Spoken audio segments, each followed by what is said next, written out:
Athletic Injury Prevention and Rehabilitation with Physiotherapy. Hi, I am Angusami Ramadari. I have worked with athletes of all levels to prevent injuries and help them to recover. Today, I'll share how physiotherapy plays an essential role in both injury prevention and rehabilitation for athletes.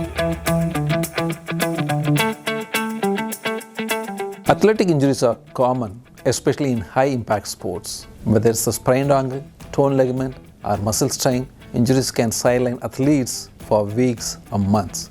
However, physiotherapy cannot only help to treat these injuries, but also prevent them from happening in the first place.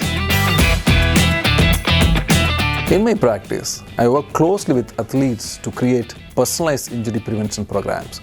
These programs focus on improving flexibility, strength, and balance, which are key to avoiding injuries. Proper warm-up routines, strength training, and stretching exercise can significantly reduce the risk of injury. For athletes who do get injured, physiotherapy is critical in rehabilitation process. Each injury is unique, and I design rehabilitation plan that address the specific needs of the athlete. This often involves manual therapy, targeted exercises, and mobility training.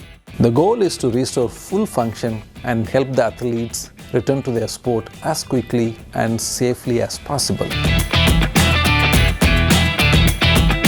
Whether you are looking to prevent injuries or recover from one, physiotherapy can help you to stay in the game. If you are an athlete, reach out to me to learn more about how we can work together to improve your performance and keep you injury-free.